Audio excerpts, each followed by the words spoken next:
Em nome do Pai, do Filho e do Espírito Santo. Amém. Rei celeste consolador, Espírito da verdade, presente em toda parte, ocupando todo lugar, tesouro dos bens e dispensador da vida, vinde e habitai em nós. Purificai-nos de toda mancha e salvai nossas almas, vós que sois bom. Glória a Deus nas alturas, paz na terra e benevolência aos homens. Senhor, abri os meus lábios, e minha boca publicará vossos louvores. Em nome do Pai, do Filho e do Espírito Santo. Amém. Bom, então paramos, salvo melhor juízo, no ponto 31. Não, no ponto 30, né? Ou no 31? Já falamos do 30, hoje é a partir do 31. Perfeito.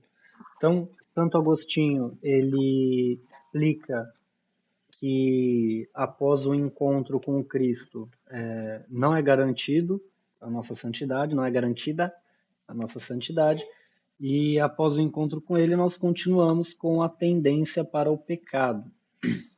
E agora ele vai fazer uma. Como que eu posso dizer?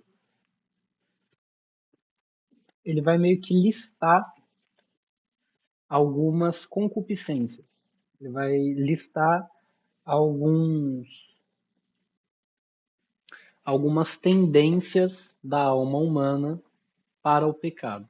Lembram que quando ele se encontra com Cristo, aqui no ponto 29, não, no ponto 27, ele fala, né? Chamaste-me como uma voz tão doce, tão forte que rompeste a minha surdez, brilhastes, cintilastes, e logo afugentastes a minha cegueira, exalastes perfume, e respirei-o suspirando por vós.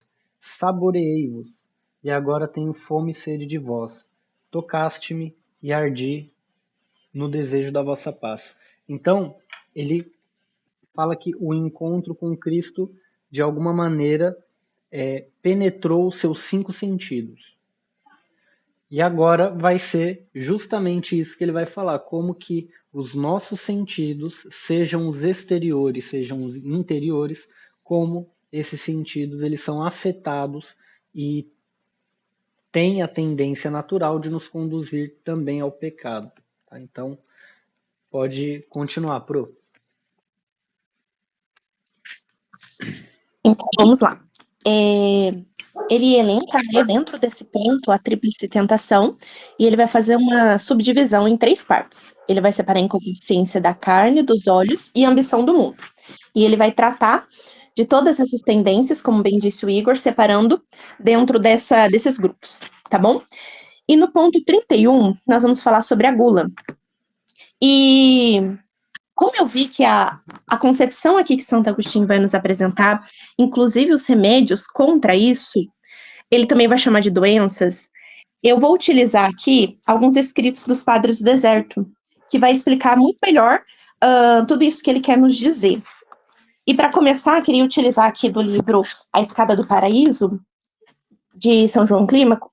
É isso mesmo, né? Se eu não estou enganado. Isso. É isso E mesmo. ele vai dizer o seguinte: refreia o teu estômago e teu coração, e tornará humilde.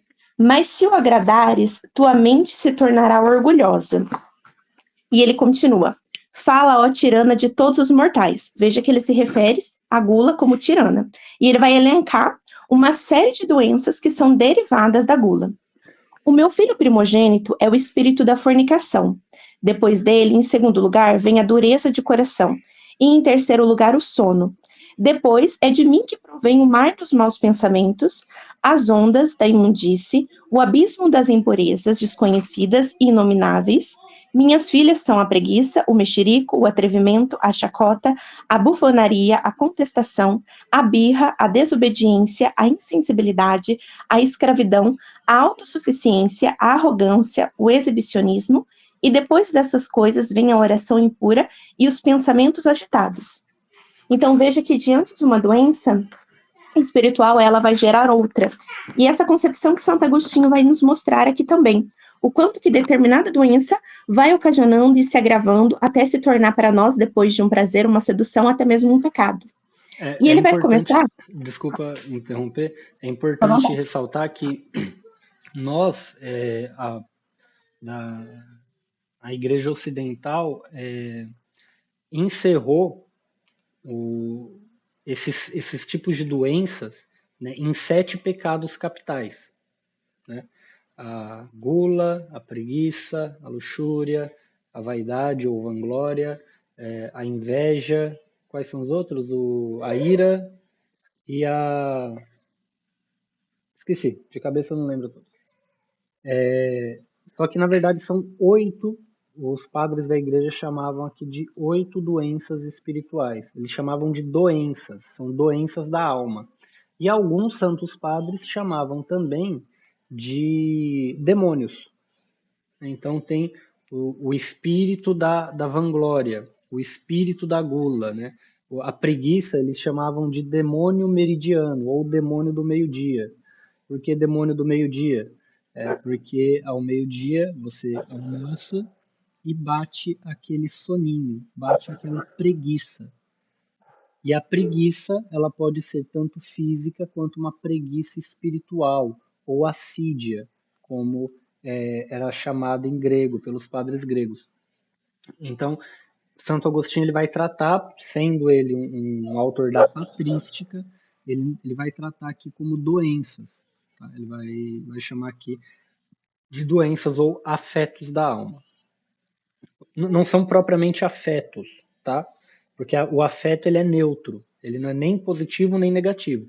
Ele está tratando aqui o que é a doença da gula, é uma doença que afeta um determinado afeto da alma, uma potência da alma, qual seja, vocês sabem qual é? O que a gula afeta? Qual sentido a gula afeta? A sexualidade? Sensualidade? Não, a gula ela afeta um sentido próprio.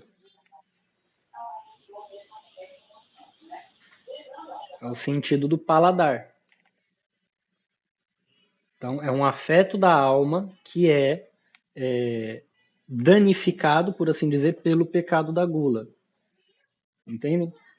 O desejo, ele é um outro afeto da alma que é afetado que é danificado pela doença da luxúria e assim por diante. Então ele vai falar aqui nesse sentido. Existem as potências da alma, das quais ele citou em capítulos anteriores, e agora ele vai falar desses defeitos que a natureza humana, caída pelo pecado, sofre. Pode prosseguir. E ele vai iniciar da seguinte maneira, logo no segundo parágrafo. Sustenta uma guerra cotidiana com jejuns, reduzindo o corpo à escravidão. E veja que quando ele fala assim, eu fiquei pensando, né? Ele está se referindo a algo que é necessário para o ser humano, que é o alimento. Mas ele compara como uma escravidão. Então, esse excesso pode nos levar a ser escravos, né? E, de fato, cometer ali um pecado. Mas depois disto, vem o prazer para afetar as minhas dores. Efetivamente, se o remédio dos alimentos não nos socorrer, a fome e a sede tornam-se tormentos que abrasam e matam como a febre. Então, essa tentação ele compara aqui como uma doença que mata. E assim como ele compara uma doença que mata o corpo, mas também para nós é a alma. Ora, estando esse remédio sempre ao nosso alcance, graças à liberalidade dos vossos dons, que faz com que a terra, a água e o céu sirvam à nossa enfermidade, chamamos as delícias de tal desgraça. E exatamente quando o Igor falou do meio-dia, eu fiquei pensando, né, o porquê fiz essa relação com desgraça. Porque nós sempre, ou pelo menos a maioria de nós, sempre tem um alimento à disposição, né? E isso, se não moderado, pode ser perigoso para nós, né? Em cair neste excesso. Os E padres da logo adiante, igreja, só para deixar a coisa um pouquinho mais clara, os padres da igreja, eles falam de 2 tipos de gula, há 2 gulas. Há a gula que nos incita a comer demais, então eu como mais do que é necessário, e há a gula que propriamente dizendo, é o prazer do gosto. Então, eu não preciso comer demais, eu preciso comer certas comidas que vão me dar prazer, né? Então tem a gente fala, né, o prato de pedreiro, né, aquele prato enorme. um homem que está trabalhando no serviço pesado e come um prato enorme, ele está cometendo o pecado da gula? Do ponto de vista, falando propriamente de pecado, não, ele não está cometendo o pecado da gula. Por quê? Porque eu estou falando aqui de um sujeito que está trabalhando no serviço pesado. Então, obviamente, ele vai sentir mais fome. Agora, uma pessoa que o prazer dela está em comer, ela desconta, né, na comida os seus desgostos. Né? A pessoa está triste, ela come. Ela está feliz, ela come. Ela está melancólica, ela come. Então, ela busca uma saciedade na comida, que não é a comida que vai dar. É uma saciedade que só Deus pode dar, mas ela busca aquilo na comida. E tem também a pessoa que busca só o prazer, o prazer do paladar.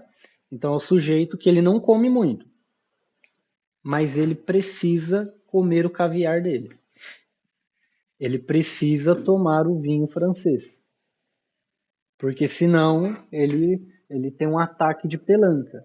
Ele precisa tomar o café gourmet, porque senão o outro café não vale. Ele precisa tomar o uísque escocês, porque se for um uísque inglês não vale, não tá bom para ele. Entende? Não tá a relação, existe duas relações, uma com a quantidade de comida, né, que os padres da igreja tinham uma palavra própria para simbolizar isso, que é a tendência do sujeito querer sempre estar com o estômago cheio. Mas tem um outro vício ligado a ele, que é não está ligado a estar com o estômago cheio, mas com um paladar sempre agradado. Então, tomar o melhor vinho, provar o melhor charuto, tomar o melhor café e assim por diante, né? Você não precisa ter muito dinheiro para cometer esse tipo de pecado específico. Os romanos, eles faziam festas para adorar alguns deuses. Então, cada deus tinha um meio próprio de ser cultuado. E tinha um deus que é o Dionísio, o deus do vinho. Dionísio é um nome grego. Em latim se diz Baco, é o deus do vinho. E para adorar o deus do vinho, faziam-se certos banquetes, chamados de bacanais. Eram banquetes regados a muito vinho e orgias. E nesses banquetes tinha-se o hábito de comer, comer, comer, comer. E tinha uma pluma de ganso específica, era ritual. O sujeito comia, comia, comia, comia, saía do recinto, pegava a pluma de ganso, enfiava na goela, vomitava, voltava e continuava comendo, comendo, comendo. Isso era uma prática comum, tá? Na época de Agostinho, inclusive. Esse culto a Baco, esse culto a Dionísio. Então você vê que claramente há uma influência demoníaca aqui. Isso não é natural. Isso não é nem um pouco natural. E isso está ligado também a outros que hoje a gente chama de distúrbios, mas os santos padres viam claramente uma ação do demônio, né, nesses pecados que a gente não dá muita importância. Ah, não, o cara ele só quer tomar um café gourmet, não tem que problema que tem nisso em tomar um cafezinho gourmet, né? Que problema em só tomar Starbucks e coisas do tipo, né? Tem um problema, de acordo com os padres da igreja, tem um problema. Pode prosseguir. Então aqui ele vai falar que ele não vai diferenciar propriamente falando, mas é bom que vocês saibam que há dois tipos de pecado da gula. Não é só simplesmente comer a mais. E me corrija se eu estiver errada, Igor. Enquanto eu estava lendo aqui os escritos dos Santos Padres, eles também se referiam da seguinte maneira, que não necessariamente somente pelo comer, mas o embriagar-se, o não cuidar-se do corpo enquanto templo do Espírito Santo também é em decorrência da gula, né? Porque se nós entendemos o nosso corpo como sagrado, portanto, nós vamos cuidar dele. Não por vanglória ou vaidade, mas sim por entender isso, né? Essa sacralidade. Isso tudo se engloba dentro desse vício, certo? Sim, sim. E há alguns conselhos, né, dos Santos Padres, como por exemplo São Bento. São Bento, na regra, ele coloca uma dica, um conselho, né, que é sempre saia da mesa com um pouquinho de fome. E isso, biologicamente falando, tem um sentido, né? Porque quando você sente o seu estômago cheio, quer dizer que ele está mais cheio do que o necessário. Então, afastar-se da mesa com um pouquinho de fome quer dizer que você está próximo de atingir a saciedade. Para você não vai ser prazeroso, obviamente será um sacrifício, né? São aqueles pequenos sacrifícios diários que levam à santidade. Mas é bom para o cuidado da sua saúde, né? E não está relacionado, isso não está relacionado, para que fique claro, propriamente falando, a quantidade de comida que alguém come, né? Eu já ouvi um pessoal de um determinado grupo falando que se você, no seu prato do almoço, tiver mais de, sei lá, 750 gramas de comida, você já pecou pela gula. Não é assim. Não é assim que funciona, tá? Não existe uma medida da gula, né? Passou disso é gula, até isso tá tranquilo. Não, não é. Depende muito das condições de cada pessoa. Pode falar, Patrícia.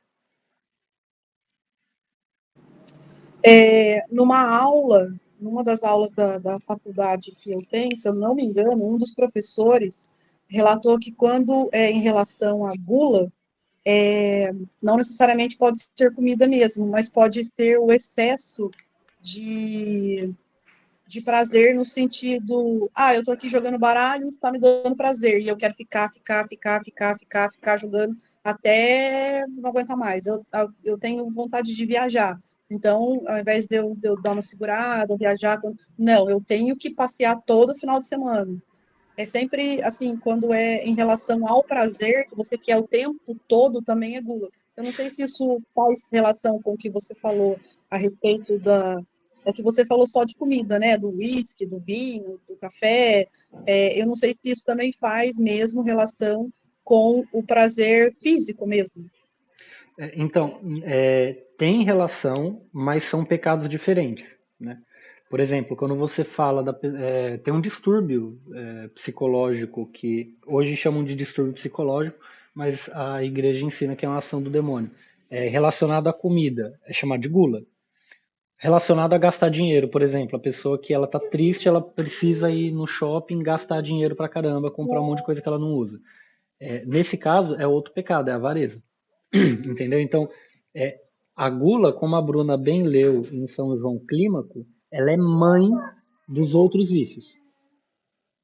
Ela é a mãe. Da gula nasce a luxúria, da gula nasce a avareza, da gula nasce a preguiça. E aí, cada um desses outros demônios tem outros filhos, certo? Então, uma coisa puxa a outra. Não dá para você combater os vícios da alma simplesmente um a um. Por exemplo, o sujeito tem um problema com a luxúria. Isso é muito comum quando o sujeito está passando pela puberdade. Ele tem um problema com a luxúria. Se ele não combater a gula, ele não vence a luxúria. Não dá. Não dá. Ele precisa combater a gula. O sujeito tem um problema com a ira. Se ele não combater a luxúria e não combater a vaidade, ele não vence a ira. Entendeu? Então, assim, uma coisa puxa a outra. A nossa luta é contra vários inimigos ao mesmo tempo. Então, Santo Agostinho ele vai aqui falar de um por um desses problemas. Só que quando a gente está na vida prática, nós precisamos englobar tudo, certo? Então, ele vai começar pela gula porque ela é o princípio dos demais pecados. Por que ela é o princípio? Ele explica aqui. Ó, cadê? Ora, estando esse remédio sempre ao nosso alcance, graças à liberalidade dos vossos dons, que faz com que a terra, a água e o céu sirvam à nossa enfermidade, chamamos delícias tal desgraça. Qual desgraça ele está falando? A desgraça de sermos direcionados à comida, não com aquela visão neutra. Ou seja, eu vou comer para alimentar o meu corpo, porque assim eu continuo vivo. Não, a gente é direcionado à comida porque ela tem um gosto bom. Ou porque a gente precisa estar com um sentimento de barriga cheia. Entendem? Consegue compreender? São duas posturas completamente diferentes. Uma pessoa ela come para se manter e ela não faz isso movido pelo prazer. A outra, a pessoa ela faz isso movido pelo prazer.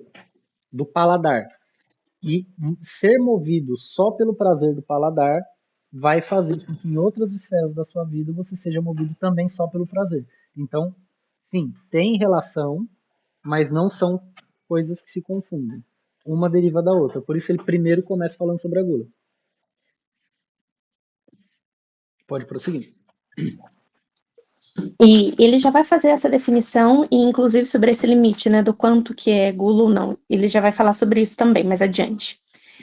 E continuando, ele diz: ensinaste-me a tomar o alimento não só como um remédio, mas quando passo do tormento da indigência ao descanso da saciedade.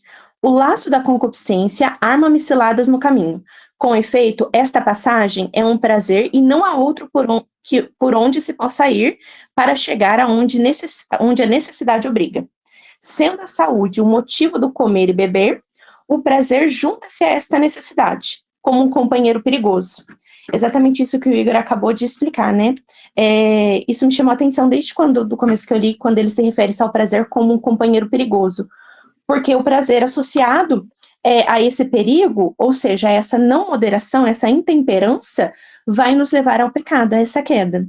E ele diz também que todos nós estamos suscetíveis a isso e que, hora ou outra, nós devemos combater a gula também. E ele agora vai definir. O Igor até usou meu exemplo, até marquei aqui São Bento, mas ele vai dizer o que é a gula de fato. Ordinariamente, procura ir adiante para que se faça por ele o que, segundo vou dizendo, faço o que quero fazer por conta da saúde. Ora, o limite não é o mesmo para ambos os casos, pois o que basta à saúde é insuficiente para o prazer. Então, veja, qual que é a medida? Se nós estamos comendo para nos alimentar, para saciar, nós não devemos chegar ao prazer, ou seja, perder esse autodomínio, né? Eu até anotei que São Bento, ele nos aconselha a sair da mesa com um pouquinho de fome, porque o nosso corpo vai buscar o prazer, ele vai querer mais quando nós já estamos saciados. E esse é o prazer momentâneo que se torna perigoso, né? O companheiro perigoso que nos leva a esta queda. E pode Só falar. um minutinho. Não Santo Agostinho é assim mesmo. Primeiro ele deixa a gente com medo. Caramba, mas eu gosto tanto de um virada paulista. Né? Caramba, mas eu gosto tanto do vinho do Porto. Nossa, mas eu gosto tanto daquele café moído na hora, etc. Eu gosto tanto dessas coisas. Então estou pecando quando eu faço isso? Não trata-se aqui. Veja, o que Santo Agostinho está falando, ele não está falando de pecado. Ele está falando de doença. Tanto os padres, eles são muito sábios quando eles falam a respeito disso. É uma doença. É algo que nós precisamos tratar. Uns vão tratar de maneira radical, que são os grandes eremitas, os grandes ascetas, e outros, que somos nós, vão tratando ao longo da vida, que é trabalhar do jeito que dá, é com o que a gente tem. A gente não pode, né, porque imagine, o sujeito ele trabalha com segurança pública, ele é um policial, uma coisa que ele não pode fazer é ficar nervoso. Só que aí ele começa de maneira radical a empregar isso daqui. Aí ele para de buscar o prazer na comida. Só que às vezes é o prazer da comida que mantém ele calmo.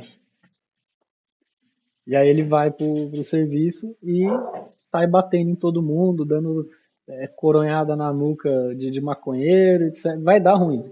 Vai dar ruim.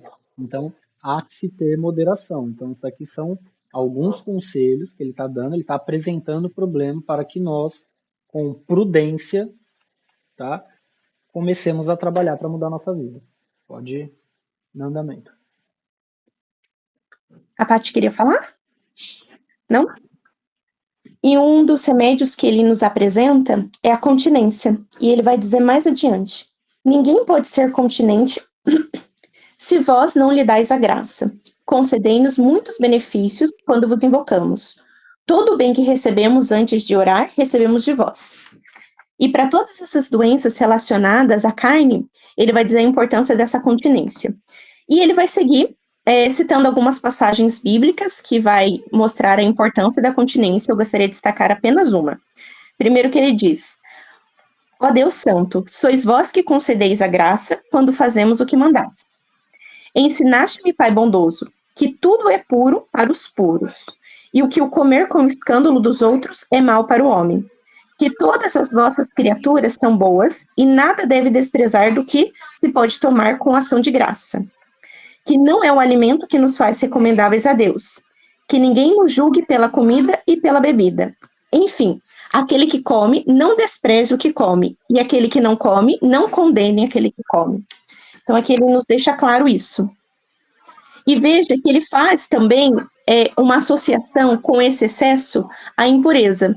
Então, o que ele teme não é igual o Igor falou, ao alimento, ao seu café gourmet, mas sim a esse excesso. Peraí. Vejam, o problema ele está na intemperança. Porque, vamos supor aqui que o Douglas ele pega e fala, ó, nunca mais vou colocar uma gota de álcool na boca. Nunca mais. Ele está sendo temperante nesse ponto? Não. Porque a temperança é essa tensão. Tudo bem, isso pode ajudá-lo, é uma ferramenta que ele tem, etc. Mas a temperança ela está justamente nessa tensão. Por um lado, o seu corpo buscando o prazer do excesso, por outro, o seu espírito chamando a vida na graça. E aí você lá no meio falou, opa, peraí, tudo bem. Bebi um trago de uísque, eu não sei, não entendo de marca mas de uísque envelhecido em barris de carvalho. Tá bom, não vou me exceder aqui. Isso é temperança. Quer dizer que ele mostra domínio sobre o próprio corpo. Não é nem o sujeito que rejeita de pronto, nem o ébrio que se deixa levar por esse prazer, de maneira desmedida. Porque se eu não tenho acesso à coisa, como que eu consigo rejeitar aquela coisa? Eu não estou sendo livre. Por isso que São Paulo ele não proíbe comer as carnes.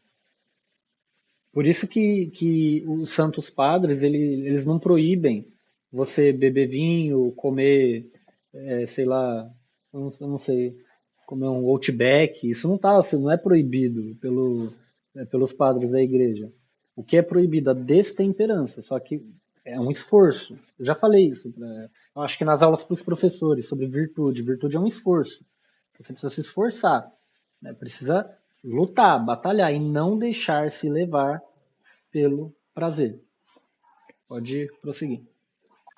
Desculpa, minha mãe estava brigando com meu irmão.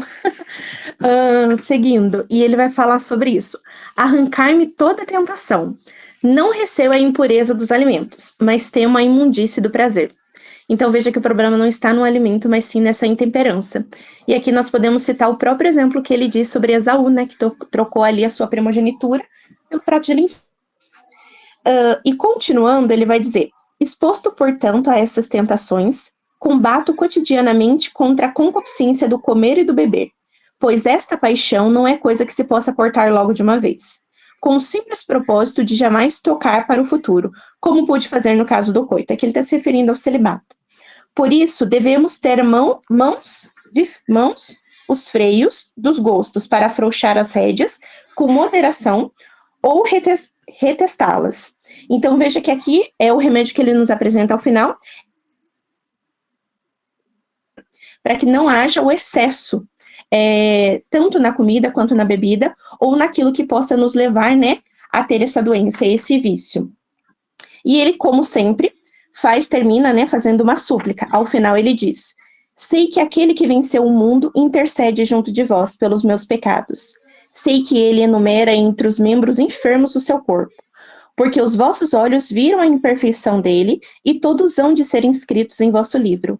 Perceba que aquilo que nós conversávamos na aula anterior sobre essa confiança permanece ao longo de todo esse capítulo. Ele sempre vai finalizar com essa súplica confiante, reconhecendo a sua miséria, mas entendendo que, a partir da sua miséria, há a necessidade da misericórdia. E mostra, né, aquilo que ele diz no ponto 29, que eu achei belíssimo. Dai-me o que ordenais e ordenai-me o que quiserdes. Somente assim que ele vai conseguir cumprir aquilo que é os desígnios de Deus. Podemos para o próximo tópico, Igor? Quer complementar algo? Sim. Vejam, os santos padres, quando eles tratam de qualquer problema espiritual, qualquer, eles seguem o conselho evangélico, né? Que Jesus diz quando os apóstolos não conseguem expulsar um demônio? Vocês lembram? Ele manda de 2 a 2 expulsar os demônios em nome dele. E aí chegam os apóstolos e falam, ó, Senhor, esse menino aqui tá com espírito mudo, eu não consegui tirar ele. Aí Jesus, tá bom, sai daí. Aí o demônio sai. E os apóstolos, mas por que nós não conseguimos fazer? E Jesus responde, há demônios que só são expulsos à força da oração e do jejum. Então, os santos padres, eles são categóricos. Para tratar qualquer problema espiritual, eles recomendam refrear o paladar. Eles recomendam sempre refrear o sentido do gosto. Então, isso aqui é um exercício de exorcismo, se for ficar mais claro, assim, é um exercício de exorcismo. Então, é para que nós possamos expulsar os outros demônios. A gula, ela vai ser a mãe dos demais pecados. Sempre. Então, por isso que ele começa falando da gula. Próximo, a sedução do olfato ou do perfume. E só fazendo um adendo que quando nós falamos ali do prazer, né, o prazer não significa felicidade, né, como nós já vimos anteriormente quando Santo Agostinho define a felicidade. Então, quando essa busca por prazer é excessiva, ela, ao contrário de ser uma felicidade verdadeira, ela é momentânea. E por isso que vira um vício, porque sempre você se contenta com essas migalhas, né? E para que fique claro, ele cita aqui o trecho dos Atos dos Apóstolos, né? São Pedro, ele tem uma visão e diante dele estão diversos animais. Né? E Jesus aparece para ele e diz, estende a mão e come. São Pedro fala, não, Senhor, eu jamais me aproximei de qualquer coisa impura. E Jesus lhe responde, nada do que eu criei é impuro. Nada do que foi criado é impuro. Então a gente não pode, de maneira nenhuma, olhar para a criação e ver impureza. Aquilo que foi criado por Deus é bom. Deus criou e viu que era bom. Não caiamos no erro dos maniqueístas e dos protestantes. Os protestantes, eles têm esse negócio. Não pode beber cerveja, que é pecado. Não pode fumar cigarro, que é pecado. Não pode comer bala de Cosme e Damião, porque é pecado. Tá encapetado o negócio. Não. Para a igreja não tem nada disso. Nada do que foi criado é impuro. Ponto. Só que eu também não posso me deixar ser guiado pelo prazer. Eu preciso ser guiado pelo Espírito, para Deus. E seguindo para o ponto 32, a sedução do perfume, como o Igor já colocou, vai tratar agora do sentido do olfato. E lembrando que Santo Agostinho ele faz essa organização, mas ele mesmo vai dizer que alguns pecados, alguns vícios, né, ele era mais suscetível a cometê-los, e outro ele tinha mais facilidade em evitá-los, né? E esse é um desses. E logo no primeiro parágrafo ele vai dizer que isso não o afetava tanto. E ele começa da seguinte maneira: não me inquieto demasiado com as seduções do perfume.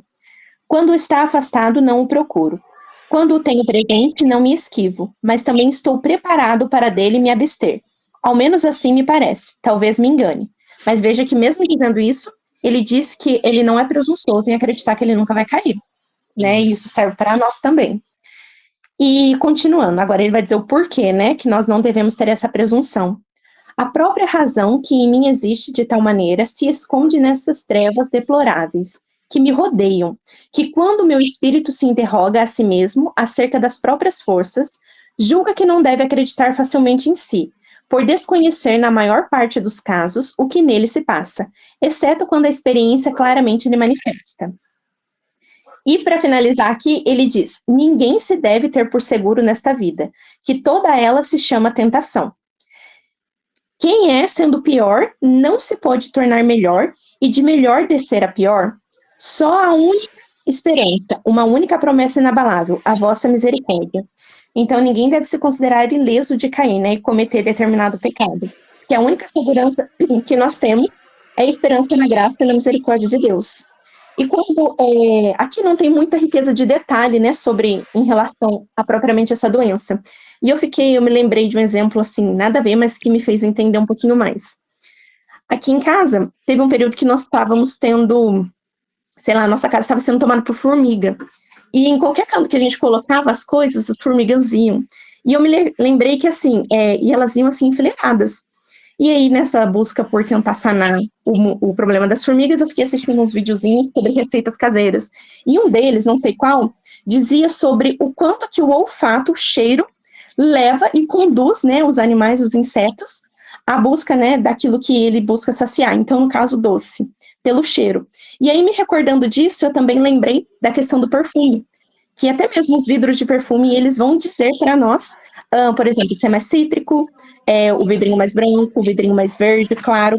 Agora o vidro vermelho, preto, que é mais pessoal. Então eu fiquei pensando nessa relação que tem o nosso fato com o desencadeamento dessas doenças espirituais. Peraí, Não sei se eu... peraí, só um minutinho, só um minutinho. Andréia, o Joaquim estava te chamando. Pode prosseguir. Não era somente isso, que eu fiz essa relação com aquilo que o nosso olfato nos encaminha ao desencadeamento de uma doença espiritual, sabe? Sim, vejam, o que é mais importante nesse ponto, no meu entendimento, é que é a naturalidade que Santo Agostinho ele trata desse prazer do olfato, do perfume. Quando está afastado, não procuro. Quando tenho presente, não me esquivo. Ou seja, essa é a neutralidade, essa é a naturalidade que nós temos que ter com qualquer coisa que se nos apresenta. A regra de Santa Teresa d'Ávila, né, para você ser feliz. Se você ama tudo que você tem tudo aquilo que você ama. Ou seja, se a coisa se apresenta, bem. E se ela não se apresenta, tá bem também. Ou seja, não vou ficar procurando prazer nisso. Aqui ele fala que ele não procura no perfume. Cada um de nós pode ter aí a sua facilidade espiritual. Pode ser o perfume, tem gente que tem dificuldade com isso. Pode ser comida, tem gente que não tem dificuldade nenhuma com comida, então pode ser que você, diante dela, seja neutro. Pode ser prazer sexual, enfim, pode ser qualquer outra fonte de prazer. O mais importante aqui é ver a neutralidade. E ainda mais, a humildade. Ao menos assim me parece. Talvez eu me engane. Pode ser que ele não se dá o benefício da dúvida. Ele fala, não, pode ser que eu esteja enganado. Eu não estou 100% seguro nisso. Porque ninguém se deve ter por seguro nesta vida, que toda ela se chama tentação. É uma referência aqui ao livro de Jó. Quem é que, sendo pior, não pode se tornar melhor e de melhor descer a pior? Só há uma única esperança, uma única promessa inabalável, que é a vossa misericórdia.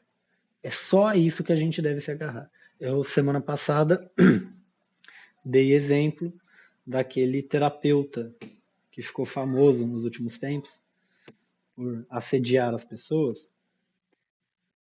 que a gente não deve, sob hipótese nenhuma, ter-se por seguro, porque a nossa segurança está em Deus e não em nós. E não há ninguém que possa estar seguro da própria salvação, possa estar seguro de que nunca vai cair. Ele fala, talvez eu possa cair nesse vício da busca pelo perfume mais agradável. Talvez não. Então, em mim não existe segurança. Em mim só existe tendência ao vício. É isso que eu vejo, certo? E essa ideia, quando guia a nossa espiritualidade, torna mais fácil, né, que nós não nos enganemos, torna mais fácil que nós acertemos em Cristo. Pode prosseguir. E passando para o próximo item, que é a sedução do perfume. Não, o prazer do ouvido. Agora ele vai falar da audição. E contrário do anterior, esse ele vai dizer que mais o atrai. E que ainda é para ele um calcanhar de Aquiles, né? E ele começa dizendo: os prazeres do ouvido prende-me e subjugam-me com mais tenacidade. Mas vós desligaste-me deles, libertando-me.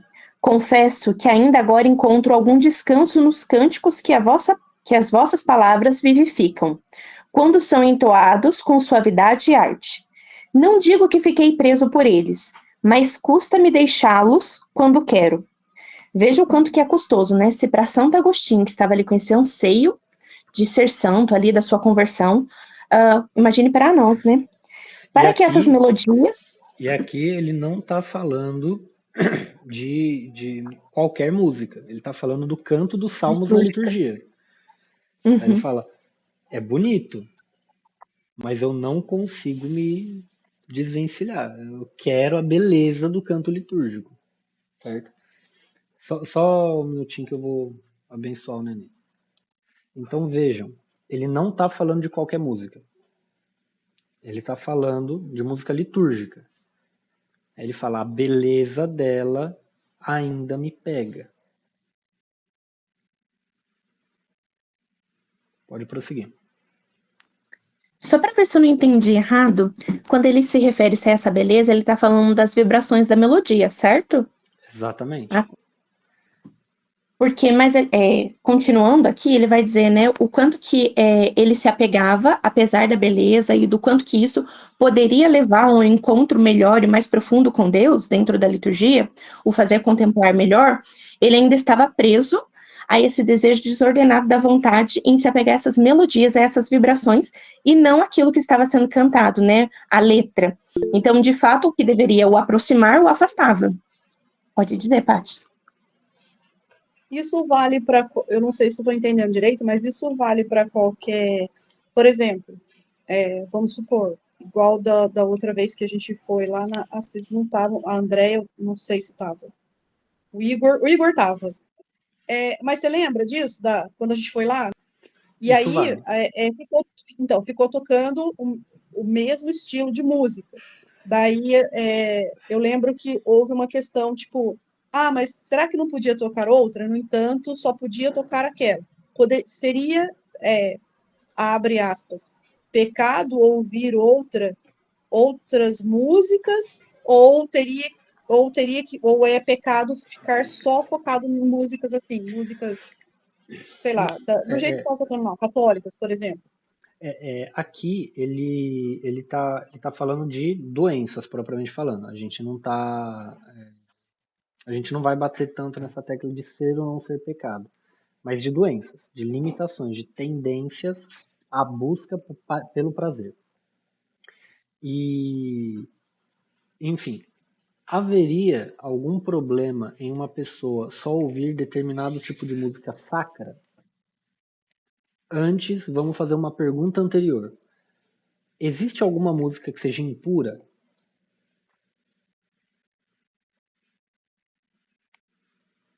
Sim ou não? Sim, uai, não? Tipo, por exemplo, na minha cabeça agora eu tô pensando nesses funk feio, Ó, coisa na quina, uma coisa, aquelas coisas, né? o som, ele é uma criação de Deus. E Jesus disse, eu acabei de citar, nada do que eu criei é impuro. Então, tem gente que fala, por exemplo, é pecado. Os protestantes usam essa expressão música do mundo. Eu não posso ouvir música do mundo. Então, o sujeito ele não ouve um forró, não ouve um pagode, etc. Tem algum pecado próprio nisso? Ou a música é algo neutro? No geral, a música é algo neutro. Mas e o funk? O funk ele diz respeito mais à batida do que à letra propriamente dita, certo? Tem mais relação com o ritmo do que com a letra, com o conteúdo da letra que está sendo cantado. Tem algum problema em ouvir aquele ritmo específico? Não. É um ritmo que ele tem uma razão de ser. Se vocês pararem para prestar atenção, eu sou muito eclético, eu ouço qualquer tipo de música, de Racionais até Vivaldi, e canto gregoriano, música bizantina, etc. Eu gosto de qualquer tipo de música. Só que a gente consegue reparar que determinados gêneros musicais mobilizam certos sentidos do corpo, certas paixões da alma. Por exemplo, né, o hip hop brasileiro, o rap nacional, é uma música tensa, é uma música que ela existe para gerar raiva. O Douglas ele gosta de rap, ele é prova disso. Qualquer rap que o sujeito ouça, ele vai ficar bravo. Ele vai ter essa tensão para a ira. Isso é natural. A música, esse gênero musical foi criado para isso. Forró pode ter a letra que for. Ele vai fazer o sujeito querer dançar. Isso é normal. Teve uma vez que eu fui numa missa de Sábado Santo e foram cantar a ladainha de Todos os Santos. Acho que foi a ladainha de Todos os Santos. São Cosme e Damião, rogai a Deus por nós, rogai por nós. E tinha uma mulher na minha frente, rebolando, no meio da missa do Sábado Santo. Eu poderia condená-la? Não, poderia, porque, enfim, é um ser humano adulto, etc. Só que a música, o gênero musical escolhido, não era adequado para a liturgia. Ponto. Simples. Eu já vi um vídeo do sujeito cantando Espumas ao Vento, no ato penitencial. Procurem depois a música Espumas ao Vento. É uma música muito bonita. Só que não é uma música litúrgica. O sujeito coloca samba, um choro, na verdade. Choro que é o que o Cartola mais fazia. Choro é uma música que te deixa triste, é natural. Zeca Pagodinho te deixa eufórico. Né? Enfim, os gêneros musicais, eles mobilizam certas paixões da alma. Tem algum que seja impuro? Não. O Douglas é soldado, ele conhece as canções de soldado ou cabo, não sei, é milico. Ele conhece as canções de TFM. São canções que os soldados cantam enquanto estão treinando. São canções que são próprias para o treinamento. Se você canta essas canções no ritmo certo, você consegue treinar por mais tempo. Se você não canta, você consegue treinar por menos tempo. Então, elas têm uma finalidade própria. Qual que é a finalidade da música litúrgica? A introspecção e a elevação do espírito. Respondi essa parte da pergunta. A outra parte.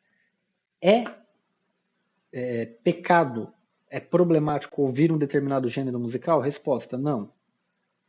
Existe algum gênero musical que é preterível diante dos outros? Depende do contexto.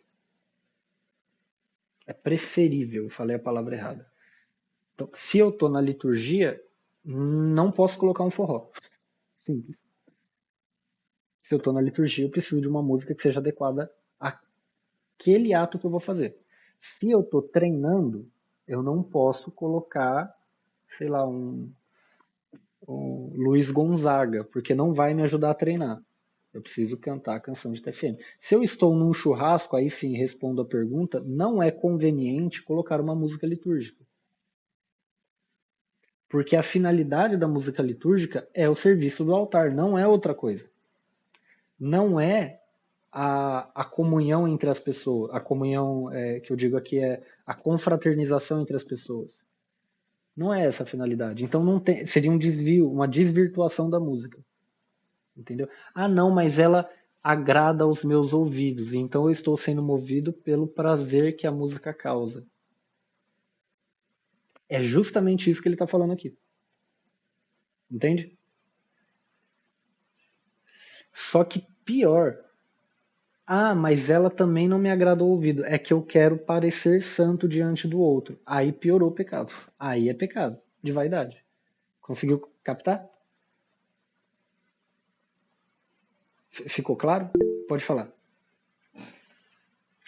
Então, a impureza não está no som, mas está em mim que reage, que ajo, que eu tenho uma ação diante daquilo que está tocando, por exemplo, ou batendo, ou o que quer que seja.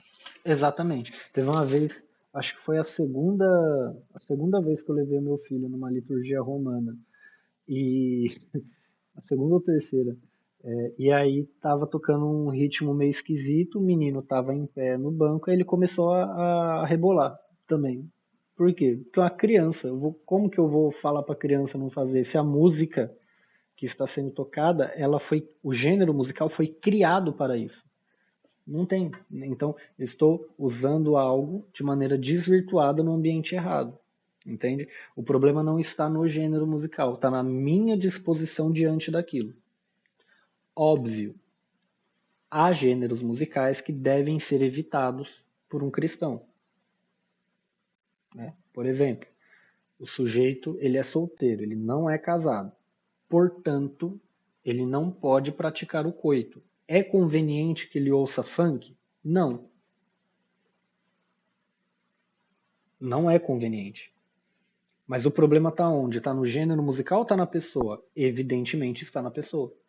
Porque esse gênero musical ele vai mobilizar certos sentidos que vai levar a pessoa a querer praticar o coito. E se ele é solteiro, se ele não é casado, ele não pode fazer. Então, eu estaria colocando ele em uma situação de perigo de queda, em pecado. Entende? Ficou claro? Muito bem. Mais dúvidas, perguntas ou questões? À vontade. Pode falar. Boa noite, desculpe o atraso. Boa Igor, noite. eu não sei, assim, se eu concordo com você, porque, sinceramente, alguns ritmos de música, principalmente do funk, do jeito que eles são cantados, eu entendi que você falou, que a pessoa, o pecado está nela ao ouvir, mas eu não acho que um cristão devia correr o perigo de ter uma música dessa dentro da sua casa, com a sua família. Sim, de fato. De fato. Só que aqui é um problema de conveniência. Não é de maldade da coisa. Entende? É um problema de conveniência. Não é conveniente. Porque eu dei o exemplo aqui de um cara solteiro e em comparação com um sujeito casado, né? Mas o sujeito casado ele tem filhos. Não é conveniente que seus filhos ouçam esse tipo de coisa também. Entende? Não é conveniente que você leve os seus filhos a uma festa que toca isso. Não é conveniente. Só que o problema não está na coisa, o problema está no ser humano. Entende? Essa que é a diferença que a gente tem que fazer. Senão, a gente cai no problema do maniqueísmo que Santo Agostinho já condenou lá atrás. É causa e consequência aqui. Ah, não é conveniente. Bom, tudo bem. Eu falei aqui, nada do que Deus criou é mal. Tudo que ele criou é bom. Bom, mas não é porque tudo que ele criou é bom que você pode ficar brincando com a pedra de Césio 347, né? Entende? Você vai brincar com um pedaço de urânio radioativo. Você não vai fazer isso. Se eu fizer isso, é idiota. Você não vai tomar meio litro de petróleo, não é? Mas o petróleo foi bom, ele foi criado por Deus. Tudo bem, mas você não vai beber aquilo. Ele não serve para isso. Entendeu? O mal não está no petróleo, está no idiota que tenta beber. A gasolina, né? Alvejante. Entende?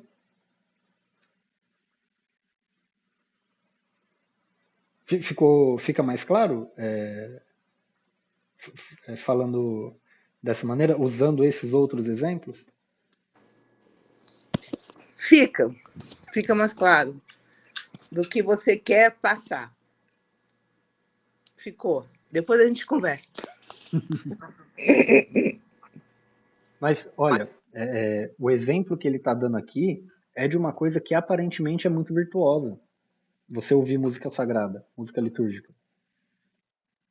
Imaginem vocês no templo de Santo Agostinho, ouvindo uma missa no rito ambrosiano, com aqueles cantos belíssimos, né, em grego, em latim, dos salmos, dos evangelhos, etc. Só que ele está apontando aqui um defeito dele. Ele fala: eu acabo me prendendo na beleza da música e não na verdade do que está sendo lido. beleza, a música me ajuda. Só que a minha tendência para o vício, ela faz que eu me prenda na melodia e não no conteúdo verdadeiro das palavras que estão sendo lidas. Entende? É uma confissão. É que nem aquele exemplo que uma vez um amigo meu usou, falando que eu só consigo rezar se eu colocar um canto gregoriano e se eu rezar em latim. Bom, então você não consegue rezar de maneira nenhuma, porque se é isso que é a causa da sua oração, então você não reza da maneira correta. Essas coisas são todas adereços, não são a causa principal. Pode prosseguir. E diante dessa concepção que ele vai nos apresentar, desse deleitar-se ali na melodia, nas vibrações, e não naquilo que de fato o conteúdo que vai ser passado, ele vai nos apresentar 2 desordenamentos, né? Eu até coloquei aqui. Um pernicioso de achar que ele pode escutar tudo e vai assim mesmo. Já aconteceu, cair nesse vício. E outro da severidade, de se proibir e ser rígido nesse ponto, né? Eu vou ler esses 2 porque eu acho que ficou muito, muito mais claro de compreender. Às vezes, parece-me que lhes tributo mais honra do que conveniente, quando ouço cantar essas vossas santas palavras com mais piedade e ardor. Sinto que meu espírito também vibra com a devoção mais religiosa e ardente do que se fossem cantadas de outro modo. Sinto que todos os afetos da minha alma encontram na voz e no canto, segundo a diversidade de cada um, as suas próprias modulações, vibrando em razão de um parentesco oculto para mim desconhecido, que entre eles existe. Mas o deleite da minha carne, ao qual não se deve dar licença de enervar a alma, engana-me muitas vezes. Os sentidos, não querendo colocar-se humildemente atrás da razão, negam-se a acompanhá-la, só porque, graças à razão, mereceram ser admitidos. Já se esforçam por procedê-las e arrastá-la. De modo, peco sem consentimento, mas advirto depois. Veja que ele está dizendo que o canto ele se torna um deleite para sua alma, né? Então, ali, a hora que ele se dá conta, ele já não está mais tendo ali como foco aquilo que está sendo passado, mas de fato nessas melodias, que o distancia do seu fim, né? Do fim último, que é como o Igor falou. E a outra vertente que ele vai nos apresentar é essa santidade. Então, ele diz: outras vezes, preocupando-me imoderadamente com este embuste, peco por demasiada severidade. Uso às vezes tanto rigor que desejaria desterrar dos meus ouvidos e da própria igreja todas as melodias dos suaves cânticos que ordinariamente costumo contemplar o saltério de Davi. E veja que aqui ele deseja, sei lá, acabar com o canto, porque isso, de fato, o leva a outro sentido, né? E ele vai dar um exemplo aqui daquilo que Santo Atanásio fez. E isso para ele é bom, teve frutos.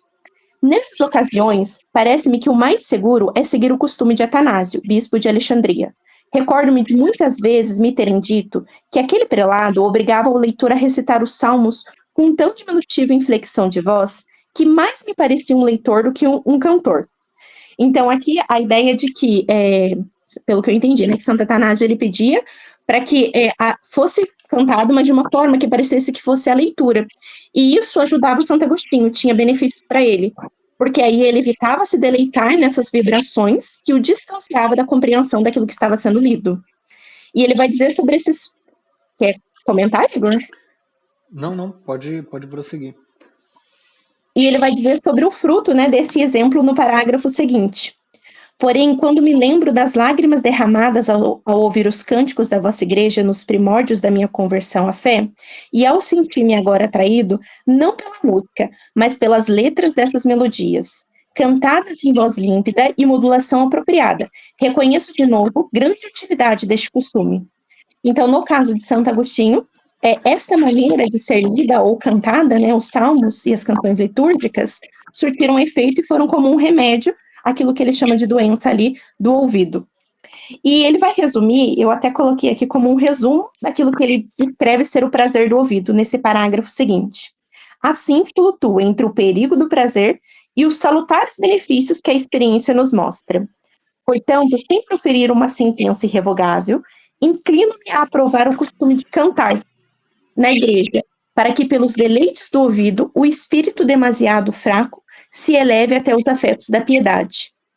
Quando às vezes a música me sensibiliza mais do que as letras que se cantam, confesso com dor que pequei. Neste caso, por castigo, preferiria nem ouvir cantar. Eis o estado em que me encontro. Então, ele vai dizer sobre a importância dessa cautela, dessa moderação, em ele perceber o quanto que esse canto que está sendo ali cantado, né, que é ambíguo que eu falei, mas o quanto que isso está levando ele, de fato, a compreender aquilo que a letra quer mostrar, ou quanto que ele está se deleitando nessas vibrações e se esquecendo daquele conteúdo, né? É importante ter essa moderação. E ele está sempre nessa tensão. Por um lado, ele quer a beleza do canto litúrgico, por outro lado, ele quer a austeridade de ficar só na verdade daquelas palavras que estão sendo ditas. Ele fica nessa tensão de uma coisa por um lado, outra coisa por outro. Porém, vejam que interessante. Ele fala, né? Flutua entre o perigo do prazer e os salutares efeitos que a experiência nos mostra. Portanto, sem proferir uma sentença irrevogável, inclino-me a aprovar o costume de cantar na igreja, para que, pelos deleites do ouvido, o espírito demasiado fraco se eleve até os afetos da piedade. Então ele está falando, tudo bem, o prazer da audição, o prazer do ouvido, ele existe, e a gente tem que tomar cuidado em buscar simplesmente o prazer. Porém, não fosse o prazer, muitas pessoas não se converteriam. O prazer existe, ele foi criado por Deus e ele é bom. Porque se não existisse prazer, a gente não faria aquilo que a gente tem que fazer. Por exemplo, se não tivesse o prazer do paladar, que a gente já viu aqui, ele já falou, a gente não comeria. Se não existisse o prazer do olfato, a gente não evitaria os maus cheiros. E o mau cheiro ele está intrinsecamente ligado com questões que são prejudiciais à saúde. Se não existisse o prazer da audição, a gente não procuraria a beleza da liturgia. E assim por diante. Certo? Então, vejam, ele olha o prazer e ele fala, tudo bem, o prazer ele pode me conduzir ao pecado. Porém, ele foi criado por Deus. E por isso, eu não posso rejeitar o prazer e tê-lo como mal, que nem faziam os maniqueístas. Rejeitar toda e qualquer espécie de prazer. Não. Eles são uma cruz que eu tenho que carregar. E eu vou viver nessa tensão de querer o prazer por um lado e querer cumprir o meu dever por outro. Eu vou viver nessa tensão porque eu tenho um espírito fraco, porque eu tenho uma alma ferida pelo pecado original. Quem me libertará disso, desse pesado fardo? O Cristo, a graça. Só eles vão me libertar. E tá tudo bem. Tá tudo bem. Essa é a vida cristã. Isso daqui é mais um esforço descritivo de Santo Agostinho do que propriamente um manual. Ele está descrevendo, as coisas funcionam assim. Quer eu goste, quer não, elas funcionam assim. O que eu tenho que fazer? Me conformar e seguir. Não posso parar. Compreendem? E o interessante é que a cada momento que ele vai apresentar uma doença espiritual, ele termina com essa súplica, mas ele fala, né, sobre a tentação. Ele pede a graça de Deus para vencer, mas ele diz: esse é o caminho do cristão. É um combate diário, né? E que só com a graça e a confiança é possível superar. E eu faço link com o que você disse na aula passada, né, sobre essa confiança em Deus e nada temer, porque nós dependemos dele, somente dele, né? Não com as nossas forças. E ele até ressalta que tudo aquilo que ele consegue vencer, ou que as pessoas conseguem, não é por esforço próprio, né? É por graça de Deus. E agora nós vamos para a sedução dos olhos, né? Que vai falar sobre o sentido da visão. E esse também é. Quer falar? Só uma coisa. Aqui ele já está saindo da concupiscência da carne e passando para a concupiscência dos olhos. Concupiscência da carne, concupiscência dos olhos e soberba da vida. Né? São os três inimigos da alma. Não, os três inimigos da alma é o mundo, o diabo e a carne, né? Mas essas são as três concupiscências da alma humana. Então ele já está passando para a próxima. Por que que eu estou avisando isso? Porque ele está falando do sentido da visão. Só que o sentido da visão é a janela da alma. Então aqui ele já está passando para um outro tipo de, de doença, de mal. Pode continuar. E esse é um ponto que eu vou precisar mais da ajuda do Igor, que tem alguns termos aqui, alguns hinos que ele vai se referir, dos quais eu não sei, tá bom? E ele começa assim: Resta-me falar da voluptuosidade destes olhos da minha carne. Oxalá que os ouvidos piedosos de meus irmãos, em que habitais como o templo vosso, me escutassem esta confissão que vou fazer. Concluiremos assim com as tentações da concupiscência da carne, que ainda me perseguem, fazendo-me gemer e desejar ser revestido pelo nosso tabernáculo que é o céu. Então veja que isso ainda para ele é causa de sofrimento, porque ele não atingiu o patamar que ele desejaria para vencer essas tentações. E agora ele vai descrever o que se refere a essas tentações dos olhos. Os olhos amam a beleza e a variedade das formas, o brilho e a amenidade das cores. Quem me dera que tais atrativos não me acorrentassem a alma. Quem me dera que ele só fosse possuída por aquele Deus que criou todas as coisas tão bela. O meu bem é ele, e não as criaturas que todos os dias me importunam acordado, não me dando descanso, como dão vozes aos cantores que por vezes ficam todas em silêncio. A própria rainha das cores, e esse é o ponto que eu gostaria de perguntar. O que é a rainha das cores? Vamos prosseguir a leitura. A própria Tá, rainha das cores. Essa luz que se derrama por tudo o que vemos e por todos os lugares em que me encontro no decorrer do dia. Então, essa rainha das cores é a luz, porque é a luz que revela as cores. Sem a luz não há cor. Com a luz há a diversidade de cores. certo. E nesse ponto ele fala que eu tenho uma nota de rodapé que vai falar sobre este hino. Eu vi até sobre a cor branca, porque ela unifica todas as cores em si, certo? Na verdade, esse conhecimento de que a luz branca unifica todas as cores em si não existia na época de Santo Agostinho. Né? Então, a rainha das cores é a luz, porque não é uma cor. A rainha das cores não é uma cor. É a luz que ilumina todas as coisas. E é a luz que revela as cores para nós. Certo, ficou um pouco mais claro. E Pera aí, ainda, a Patrícia vai fazer uma pergunta. Pode fazer. Então, quando você fala Você vai lavar a que louça, Bruno? a luz é a rainha Vai das lavar a louça? cores, Tá. é que veio na minha cabeça agora Nada, não. o seguinte trecho, que Jesus é a luz do mundo. Então, ele estaria falando do próprio Jesus, que é a luz que fez as cores, na realidade, né? Que criou tudo, que mostra tudo, que É, apresenta tudo para a gente. é uma analogia. É uma analogia. De fato, da mesma maneira que a luz ilumina e mostra as cores, o Cristo é a luz que ilumina e mostra as coisas. E é presumível essa analogia pelo parágrafo anterior, se não me engano. Os olhos amam a beleza e a variedade das formas. Oxalá que tais atrativos não me acorrentassem a alma. Oxalá que ela só fosse possuída por aquele Deus que criou essas coisas tão belas. Entende? Oxalá, vocês sabem o que significa a palavra, né? Mais ou menos. Tem alguma coisa a ver com macumba? Não, Oxalá é uma palavra em português, né? Que é em português e espanhol, que vem do árabe, porque a Península Ibérica foi invadida pelos árabes, e em árabe existe uma expressão, Inshallah, que significa queira Allah, ou queira Deus, ou quisera Deus. Então, Oxalá significa quisera Deus, que ela só fosse possuída por aquele Deus que as criou, etc. Então é um queira Deus, ou quisera eu, etc. É uma interjeição. Oxalá parece coisa de pai de santo. Parece, mas não é. E continuando, eu ia falar justo desse ponto que a Paty citou.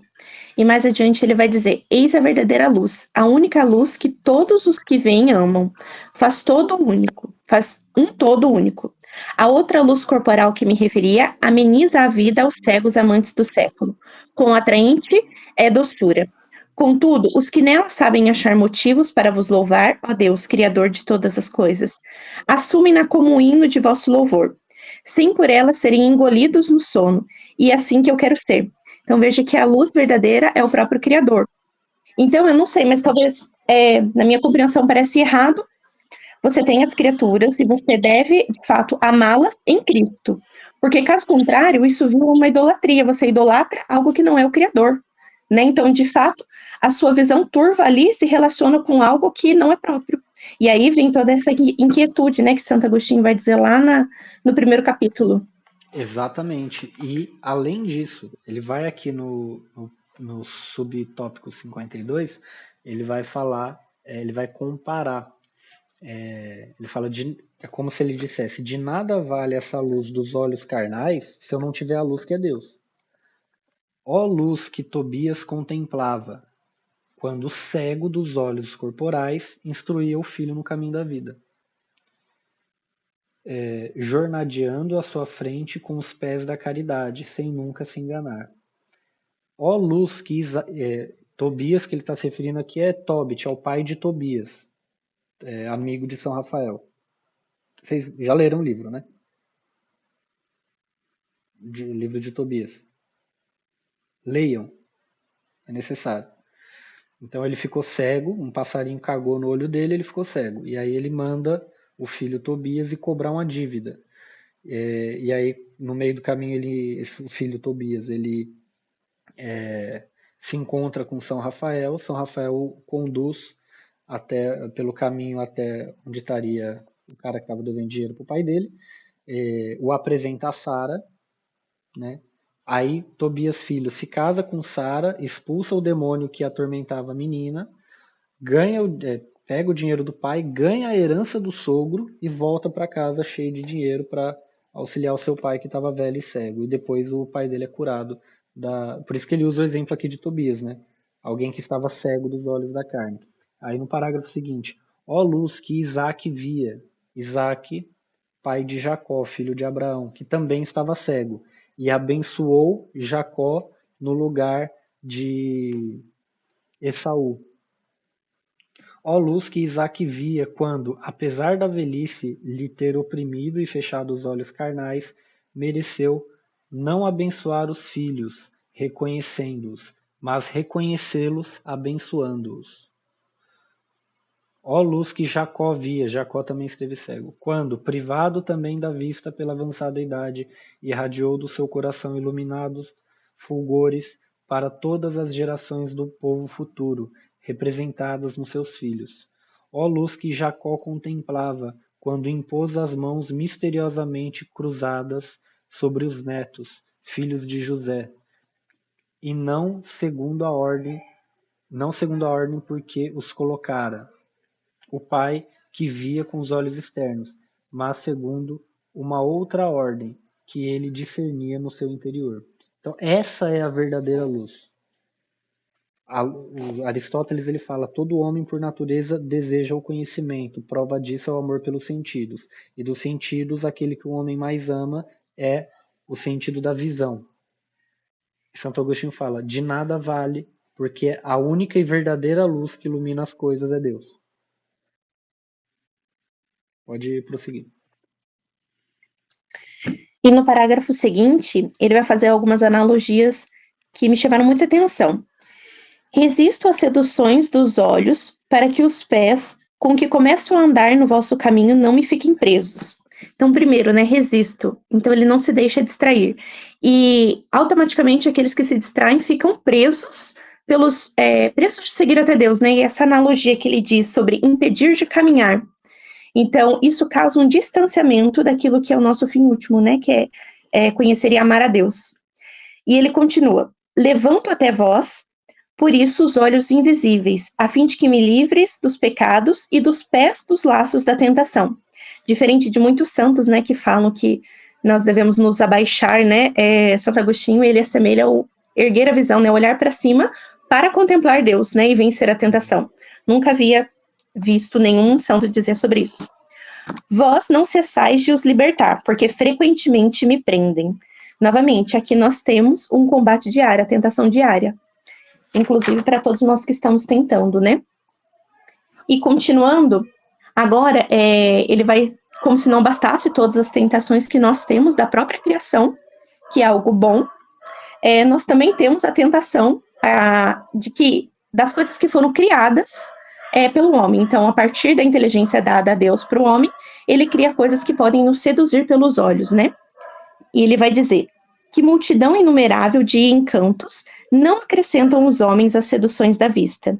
Com variedade das artes, com que as indústrias de vestidos, calçados, vasos com outros produtos desta espécie, com pinturas e esculturas variadas, com que ultrapassam o uso necessário e moderado e a piedosa representação dos objetos. No exterior, correm atrás de suas obras. No interior, esquecem aquele que os criou e destroem o que por meio dele fizeram. Veja como que é sério, né? Isso gera um apego e nos distancia de Deus. Nós colocamos as criaturas e as coisas no lugar pertinente somente a Deus, né? E essas seduções nos afastam de Deus por conta disso, né? Demonstração disso é quando nós comparamos a arte católica tradicional da arte católica renascentista. A arte católica tradicional, seja no Oriente, seja no Ocidente, a iconografia, vocês podem reparar que procurem arte do Ocidente medieval, né? Vejam como que é. Não é algo que é feito para simplesmente reproduzir a realidade ou para revelar uma beleza que não está lá, simplesmente. No Oriente, a gente permanece, né, com a iconografia. A iconografia é uma arte simbólica, serve para mostrar de maneira simbólica, serve para mostrar de maneira iconográfica, literalmente eikona, significa imagem, só que é uma imagem que remete a um representado. É diferente de ídolos, que é uma imagem que representa a si mesma. Entende? Se vocês procurarem as imagens, por exemplo, da Capela Sistina, vocês podem ter toda a sorte de sentimentos, menos piedade, menos devoção, menos amor a Deus. Você vê representado lá apenas a beleza do homem. Ou de coisas que o homem imaginou, como os falsos deuses que os renascentistas reproduziram, etc. É diferente, é uma arte que ela tem única e simplesmente o objetivo de mostrar uma beleza estéril, uma beleza que não é a beleza de Deus. Ela reflete em algum sentido a beleza de Deus, mas não é a beleza de Deus. É diferente da arte iconográfica, que ela é meramente simbólica. Ela serve para nos indicar que aquilo que está representado não é aquela representação. Eu não sei se fica claro. Quando você pega um ícone tradicional de qualquer santo, existe apenas um único rosto, que é o rosto do Cristo. Que aí eles primeiro fazem o rosto do Cristo e depois colocam todos os outros adornos. E aí escrevem o nome de um santo. Por quê? Porque o único rosto que importa é o rosto do Cristo. Porque o Verbo divino se fez carne e nós vimos a sua glória. Por isso nós podemos representá-lo. E o santo, quando ele é representado num ícone, o que está sendo representado não é aquele santo propriamente, mas o Cristo que habitou nele. Né? No evangelho do domingo passado, no rito romano, o evangelho lido foi o do jovem rico. Eu não sei se vocês se lembram. O jovem chega até Jesus e fala: bom mestre, o que devo fazer para ser salvo? E aí o Cristo responde: por que me chamas bom? Só Deus é bom. E Jesus está falando a verdade, só Deus é bom. Então só ele é representado na arte sacra. era representado na arte sacra. Aí vieram os renascentistas e começaram a querer representar outras coisas que não Deus. Compreende? Então, existe algum problema na arte? A arte ela é má? A pintura, a arquitetura, a escultura, etc. Isso é mal? Não. Tudo que Deus criou é bom. Agora, o espírito com o qual o artista concebe a obra de arte e o espírito com o qual nós contemplamos a obra de arte, isso sim pode ser bom ou mal. Essa concupiscência dos olhos, essa busca pelo prazer visual. É pecado uma pessoa se vestir bem para ficar esteticamente agradável? Não é pecado nenhum. O que é pecado é quando essa pessoa ela busca só esse prazer visual. Porque isso daqui vai levar ela a outros pecados. Pode prosseguir. É muito importante dizer isso porque nós não podemos ser puritanos, nem achar que nós não podemos ver ou apreciar uma arte ou algo assim, né? Nesse sentido. Exatamente. E para finalizar esse ponto, Santo Agostinho diz: eu mesmo, apesar de expor e compreender claramente essa doutrina, também me deixo prender por estas belezas. Mas vós, ó Senhor, libertais. Libertai-me, porque a vossa misericórdia está diante e perante os meus olhos. Caio miseravelmente e vós me levantais misericordiosamente. Uma vez sem sofrimentos, porque resvelei suavemente, com outra dor por ter caído e separado do chão. Veja que aqui novamente ele vai falar e ressaltar sobre a misericórdia e a sua miséria, e o quanto que Deus o ergue novamente, mas ele vai dizer também sobre a moderação, novamente, ele vai se colocar dos dois lados. Essa moderação que nos ajuda, né, a de fato encontrar esse meio termo ali, para que o excesso não seja um meio de nos afastar de Deus. Sim, Platão, ele quando escreve o Banquete, ele fala o seguinte, né? O Banquete é um diálogo sobre o amor e sobre a beleza. E aí ele fala que nós ascendemos ao conhecimento da beleza em si, ele fala do belo em si, iniciando o trajeto pela contemplação dos belos corpos, das coisas que são belas. Então, as coisas belas, a beleza das coisas, elas servem para nos direcionar a Deus, nos direcionar ao Criador, que é a fonte de toda beleza. O que Santo Agostinho está falando aqui é o perigo do caminho, porque é um caminho perigoso. Por que é perigoso? Porque eu posso, ao invés de ser conduzido pelos belos corpos, ao invés de ser conduzido pelos belos corpos ao Criador da beleza, eu posso parar nas coisas belas. Entende? E, Paty, respondendo a pergunta aqui, a moderação seria a própria temperança? Não, a palavra temperança ela vai estar relacionada com o paladar. Ela vai estar propriamente relacionada ao paladar. Então, temperança tem a ver com tempero. Tá? Se a gente lembrar disso, fica fácil relacionar isso ao paladar. Mas de maneira análoga, uma temperança no sentido de eu contemplo a beleza de maneira moderada, sem me deixar atrair por ela, mas sim pela fonte da beleza. Não sei se fica claro. Né? Imaginem. Vou tentar aqui usar uma analogia bíblica. Quem que levantou a mão? Pode falar. Seria aquilo de que você comentou uma vez, e eu acho que lá no Santos Anjos também foi comentado, que, tipo, quando eu olho a criação de Deus, e eu olho para ela e vejo, quando eu entendo ela e vejo o próprio Deus na criação, é isso aí que você está falando? Não. Uhum. É exatamente isso. Essa é a virtude uma vez que ela é atingida. Ou seja, a pessoa está em tal grau de ascese espiritual, ela está em tal grau de crescimento espiritual que a beleza dos corpos já não vai mais retê-la, já não são mais um perigo para ela. Tem até uma história dos monges, uma história monástica, que narra um monge velho e dois companheiros estavam percorrendo um caminho e lá pelas tantas eles veem uma mulher se banhando no rio.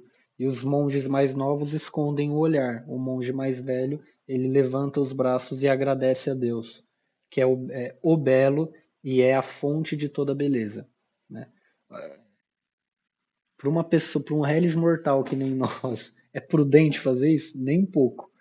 Mas para alguém que está num alto grau de ascese espiritual, quer dizer, ele olha para aquela criatura bela e louva o Criador. Entende? Ele não fica na criatura bela. Ele consegue enxergar a beleza do Criador naquela criatura.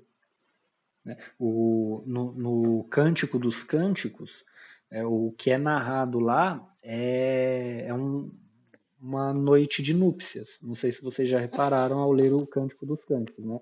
É o noivo e a noiva, né? Assim, a imagem que é colocada é um homem e uma mulher olhando um no outro a beleza de Deus. E a noiva fala, né? O meu amado é branco e rosado, sua cabeça é de ouro puro, é como copa de palmeiras os seus cabelos, etc. Se você tentar desenhar isso daí, fica feio que só caramba. Mas o que importa, né? As éguas das carruagens do faraó te compara o homem amada. Olha que cantada horrível de Salomão. Mas o que importa aqui nesse Cântico dos Cânticos é porque o noivo ele é a representação do Cristo e a noiva é a representação da igreja. Então, essas comparações são feitas para quê? Para que nós consigamos perceber que o amor conjugal, ele é um amor que enxerga o Criador na criatura. Então, o marido ele deve enxergar o Criador na sua esposa, e a esposa deve enxergar o Criador no seu marido, inclusive no que diz respeito à beleza corporal.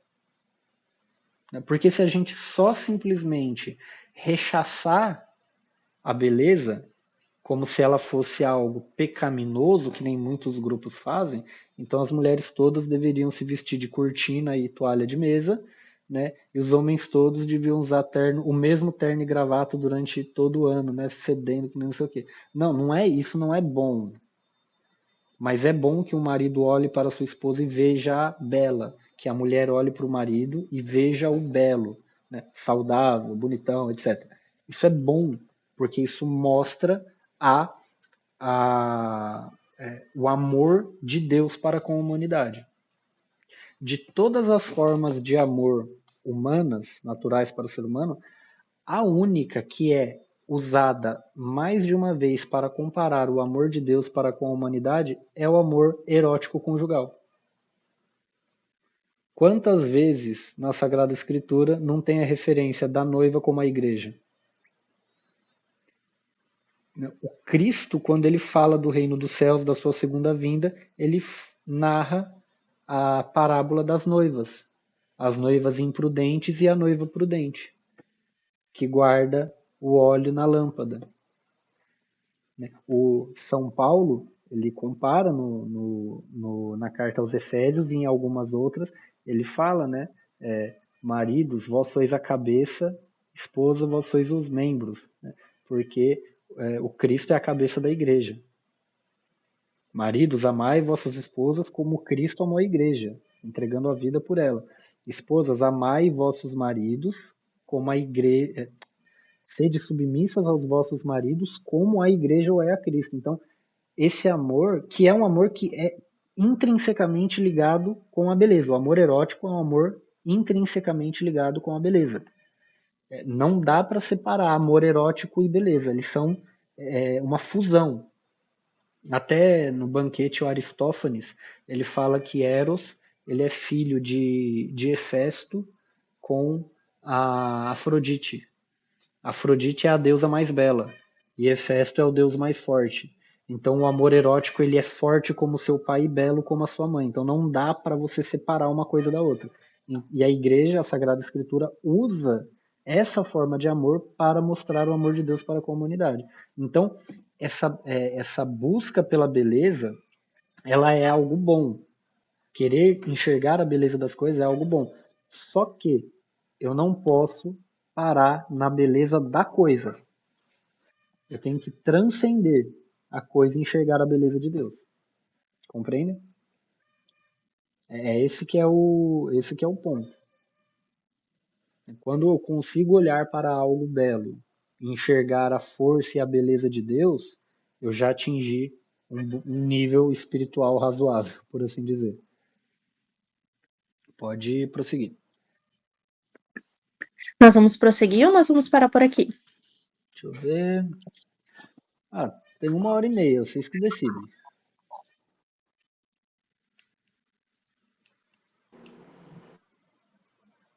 Vocês escolhem. Vamos parar, continuar semana que vem?